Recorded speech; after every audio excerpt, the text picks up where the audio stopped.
दोस्तों कहते हैं ना कि किस्मत बदलते देर नहीं लगती, बस आपको तैयार रहना चाहिए। और कुछ ऐसा ही साबित करके दिखाया है विजय देवरकोंडा ने, जो कि साउथ सिनेमा के एक जाने माने नाम बन चुके हैं। हालांकि एक समय तो ऐसा भी हुआ करता था कि उनके पास इतने पैसे तक नहीं थे कि वह अपना रूम रेंट भर सके, लेकिन अपनी मेहनत से उन्होंने आगे चलकर डियर कॉमरेड, अर्जुन रेड्डी और गीता गोविंदा की तरह ही कई सारे सुपरहिट फिल्म दिए और उनकी लाजवाब एक्टिंग ने लाखों लोगों का दिल जीत लिया। तो चलिए दोस्तों, आज की इस वीडियो में भी हम जानते हैं Indian film actor Vijay Deverakonda की पूरी कहानी कि किस तरह से विजय ने अपने खुद के दम पर फिल्म जगत में अपनी एक अलग ही पहचान बनाई। तो दोस्तों, इस कहानी की शुरुआत होती है 9 मई 1989 से, जब विजय देवरकोंडा का जन्म तेलंगाना के हैदराबाद में हुआ। उनके पिता का नाम गोवर्धन राव है, जो कि एक टेलीविजन राइटर थे। इसके अलावा विजय की मां का नाम माधवी है। और दोस्तों, विजय बचपन से ही अपने माता पिता से दूर रहे, क्योंकि उनकी 10वीं तक की पढ़ाई एक बोर्डिंग स्कूल से हुई थी। हालांकि विजय का मानना है कि बोर्डिंग स्कूल के दिन ही उनके लिए सबसे महत्वपूर्ण थे, क्योंकि यहीं से उन्होंने अपनी लाइफ में डिसिप्लिन सीखा। और उस समय तक उनके पास टेलीविज़न और सेलफोन जैसी चीज़ों की भी कोई सुविधा नहीं थी, जिससे वह अपना ज़्यादातर समय पढ़ाई और खेलकूद में बिताते थे। हालांकि 10वीं क्लास के बाद से विजय ने बोर्डिंग स्कूल छोड़ दी और फिर आगे की पढ़ाई के लिए वह वापस हैदराबाद आ गए और यहाँ आकर उन्होंने लिटिल फ्लावर जूनियर कॉलेज में एडमिशन ले लिया।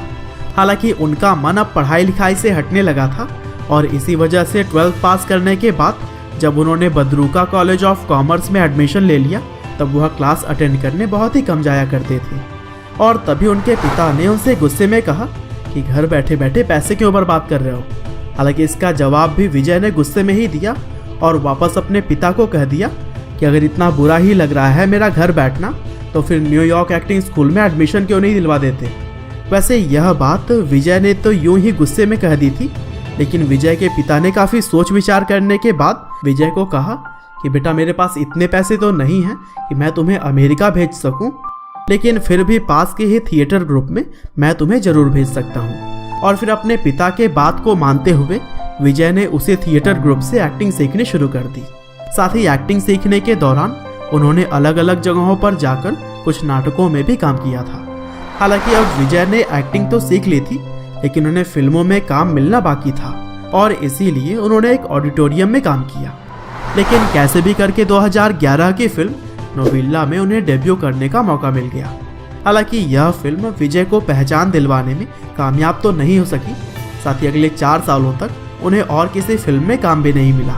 हालांकि इस दौर में विजय ने कभी भी उम्मीद नहीं छोड़ी और अपने आप को बेहतर करने में ही पूरा समय बिताने लगे। साथ ही काम के खोज में जब वह घर से दूर रहते थे, तब एक समय तो ऐसा भी आया था कि उनके पास रूम रेंट देने भर का पैसा नहीं था और इसी वजह से ही उन्होंने दूसरे करियर के बारे में भी सोचना शुरू कर दिया था। हालांकि इसी बीच 2015 में आई फिल्म यवड़े सुब्रमण्यम में उन्हें एक सपोर्टिंग एक्टर का रोल निभाने का मौका मिल गया और फिर इस मूवी में विजय की एक्टिंग ने कुछ ऐसा कमाल कर दिखाया कि आगे भी उन्हें कई सारे फिल्मों के ऑफर आने लगे। यहाँ तक कि 2017 में रिलीज हुई उनकी सुपरहिट मूवी अर्जुन रेड्डी में भी काम डायरेक्टर संदीप ने यवड़े सुब्रमण्यम फिल्म को ही देख कर दिया था। और दोस्तों, अर्जुन रेड्डी मूवी ही विजय के लाइफ का टर्निंग पॉइंट साबित हुआ, क्योंकि इस मूवी ने काफ़ी सारे रिकॉर्ड्स तोड़े। हालांकि इस मूवी को करते हुए विजय को काफ़ी सारे परेशानियों का भी सामना करना पड़ा, जैसे कि वह सिगरेट पहले नहीं पीते थे, लेकिन इस मूवी के लिए उन्होंने सिगरेट पीना सीखा। और फिर जब करण जौहर ने इस मूवी का हिंदी वर्जन तैयार किया, तब यह मूवी न केवल साउथ सिनेमा बल्कि पूरे भारतीय सिनेमा की ब्लॉकबस्टर मूवी साबित हुई। हालांकि बताया जाता है कि इस मूवी के हिंदी वर्जन के लिए भी सबसे पहले विजय को ही अप्रोच किया गया था, लेकिन विजय दोबारा से एक ही एक्टिंग नहीं करना चाहते थे और इसीलिए यह मूवी शाहिद कपूर को ऑफर की गई। हालांकि हिंदी मूवी के ब्लॉकबस्टर होने के बाद से विजय भी काफ़ी फेमस हो गए और अब वह साउथ सिनेमा के साथ साथ पूरे भारत में पहचान बना चुके थे। साथ ही अर्जुन रेड्डी मूवी के लिए विजय को फिल्म फेयर अवार्ड से भी सम्मानित किया गया।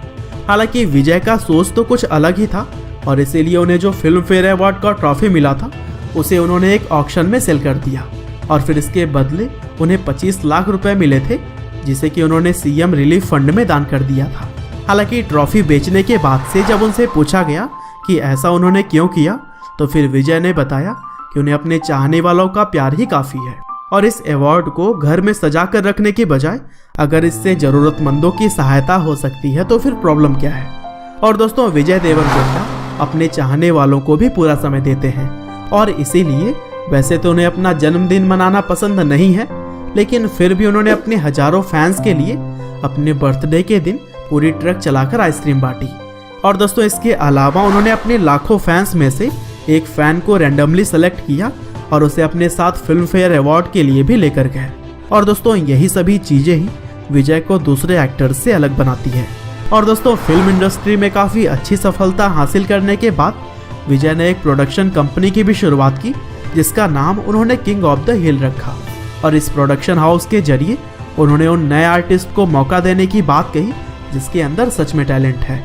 और दोस्तों, अर्जुन रेड्डी के बाद से विजय की लगभग सारी मूवीज लगातार हिट होती आ रही हैं, जिनमें डियर कॉमरेड और गीता गोविंदम जैसी मूवीज भी शामिल हैं। हालांकि दोस्तों, अंत में बस मैं यही कहना चाहता हूँ कि विजय वही एक्टर हैं जिनके पास अपना रूम रेंट देने तक के पैसे नहीं हुआ करते थे, लेकिन 2019 में उन्हें फोर्ब्स की 30 अंडर 30 की सेलिब्रिटीज लिस्ट में भी शामिल किया गया। तो दोस्तों, यह थी विजय देवरकोंडा की लाइफ स्टोरी। उम्मीद करते हैं कि आपको यह जरूर ही पसंद आई होगी। आपका बहुमूल्य समय देने के लिए बहुत बहुत धन्यवाद।